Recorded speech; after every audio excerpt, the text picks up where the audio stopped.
For over 40 years, countless victims have waited for justice. Welcome to Watch Mojo, and today we're examining the most notorious serial killers around the world who worked in law enforcement in one capacity or another before or during their horrific crimes. And it wouldn't take him long to strike again.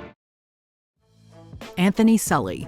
Anthony Sully joined the police in Millbrae, California, a position he held until 1974 when he quit and eventually created an electrical and construction contractor company that was based in a warehouse in Burlingame. The warehouse served as the offices of Anthony Electric, an electrical contracting business owned by a former police officer named Anthony John Sully. We've explained that to you already. So here's how you Better known as Jack. Soon, he fell into the escort scene, befriending those in power, such as Tina Livingston.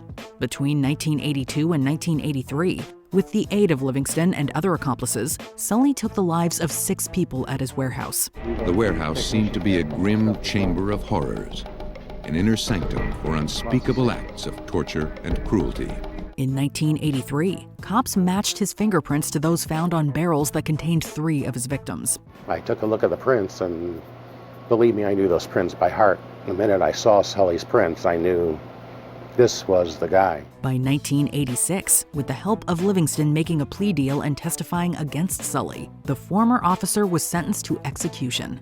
However, he succumbed to natural causes in September 2023. Now, the California Department of Corrections says 79-year-old Anthony Sully died at the San Quentin Rehabilitation Center last Friday morning. Floresvaldo de Oliveira.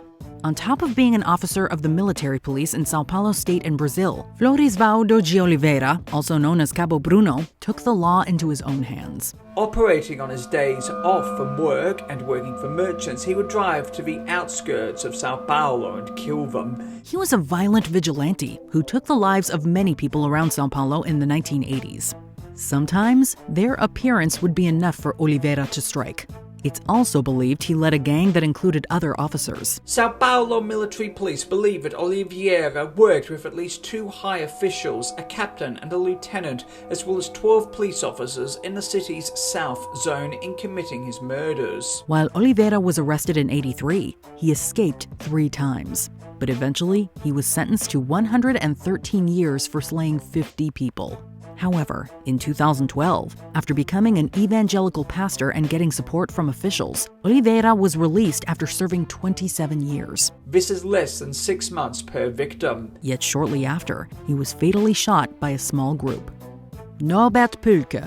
Between 1984 and 1985, 3 victims were found in the German state of Baden-Württemberg. In each case, they were shot, and then their car was used in a bank robbery where the masked assailant used a sledgehammer to shatter the security glass. This mystery person was nicknamed the Hammer Killer. During the investigation, the police found evidence linking the crimes to veteran officer Norbert PKA, whose family was reportedly in debt. When PKA discovered the police were closing in, he went on sick leave. By the time the officers went to his house in 1985, PKA had taken the lives of his wife and son. He was later found in a car in Italy, having taken his other son's life as well as his own. Dennis Nilsen. In 1983, a plumber was checking out the pipes at a property in London, England, when they discovered them coated with a strange substance. After an investigation, that material was found to be human remains. This led police to the flat belonging to Dennis Nilsen, a British Army veteran who worked as a police officer briefly in 1974. He opened the door. There was this awful smell. We were quite aware of what it was.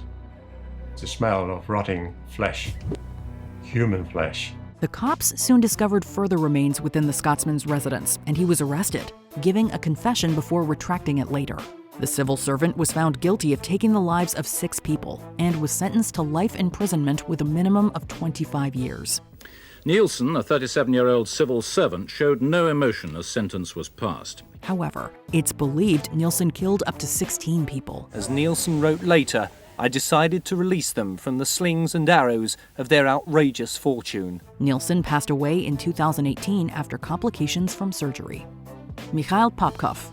Nicknamed the Werewolf, Mikhail Popov is believed to be one of the most prolific serial killers around. За совершение 22 убийств и 2 покушений на убийство женщин в январе 2015 года. Using his hometown of Angarsk, Russia and the surrounding area, Popov worked as a police officer and a security guard while he hunted women. He offered rides to women, sometimes in his police car while he was off duty. He occasionally used his job to return to the scene of the crime. In 2012, DNA evidence led the police to Popov, and he was arrested. In 2015, he was sentenced to life imprisonment for taking 22 lives.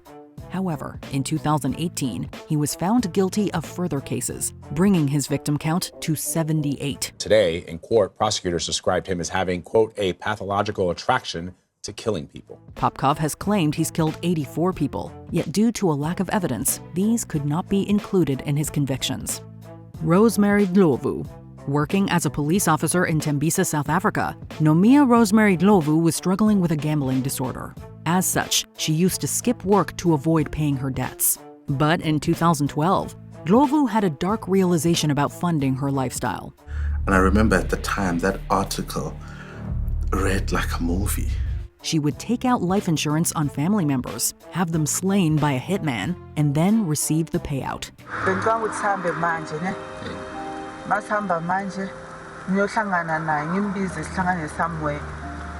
Until 2018, she did this to 6 people, including her sister, her boyfriend, nephews, her niece, and a cousin.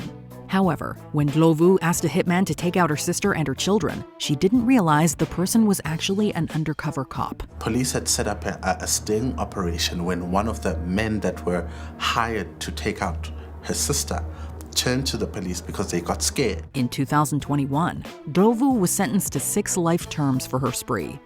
John Christie. In 1953, former Special Constable John Christie had to move out of his flat in London, England.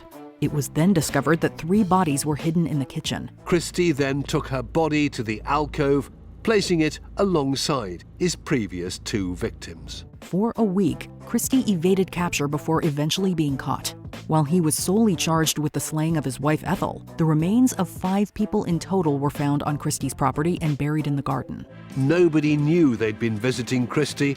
It meant he was free to continue his murder spree. He also confessed to the killing of Beryl Evans. With testimony by Christie, Timothy Evans was wrongly executed for killing his wife and their daughter in 1950. It's speculated that Christie had killed upwards of 8 people. If you've been putting your wife under the floorboards and nobody's ever noticed that the smell is overpowering, of course you're going to think you can get away with anything. He was found guilty of Ethel's murder and was sentenced to execution, which took place in 1953. Gennady Miasevich. From the outside, Gennady Miasevich seemed like a decent person in the town of Polotsk in modern-day Belarus. Shortly after the marriage, they had 2 kids together, a boy and a girl. Gennady adored both of them. After all, he had a family, was part of the Voluntary People's Druzhina, was a teetotaler, and was active in local politics. However, from 1971 to his capture in 1985, Miasevich took the lives of many people, then robbed them and handed the items to his unsuspecting wife. Due to his voluntary police position, Miasevich even investigated his own crimes.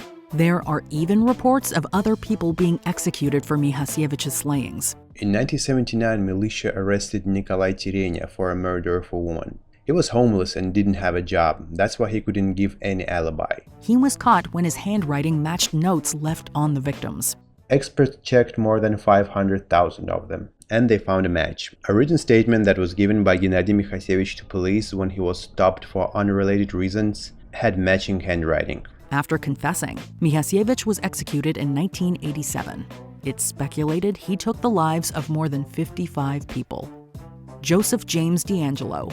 Due to advances in DNA technology, it was discovered that the mysterious assaulter and the original Night Stalker who had terrorized California were the same person. He would walk through the area just like a normal person, so nobody would notice him. This led to the nickname the Golden State Killer.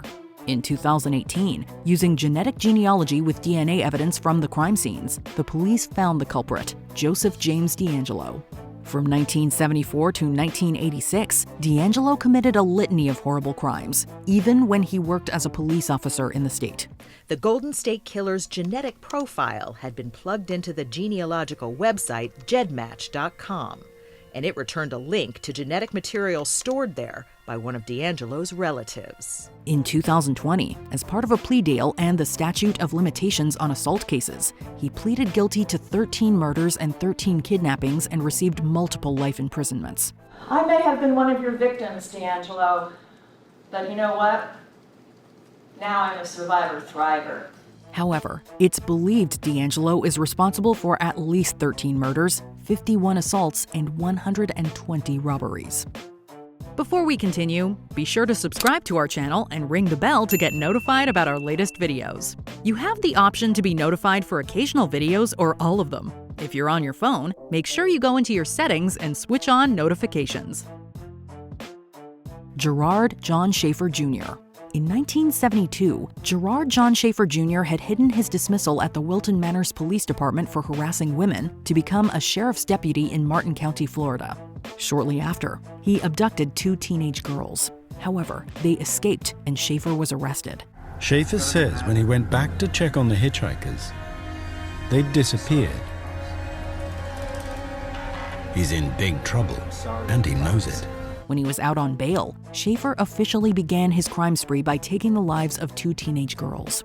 After spending 6 months in jail for the kidnapping, in 1973, Schaefer was arrested for the slayings after he was seen with the victims. The jury's verdict is unanimous. He was found guilty and received 2 life sentences. Schaefer was killed in prison in 1995. Over the years, it's believed Schaefer could be responsible for over 28 murders, starting in 1966, earning him the nickname the Killer Cop. When I look into his eyes, the man has no soul. He has no conscience. Which of these stories did you find the most shocking? Let us know in the comments. Schaefer thinks like a cop. And in thinking like a cop, it's a cat and mouse game with him.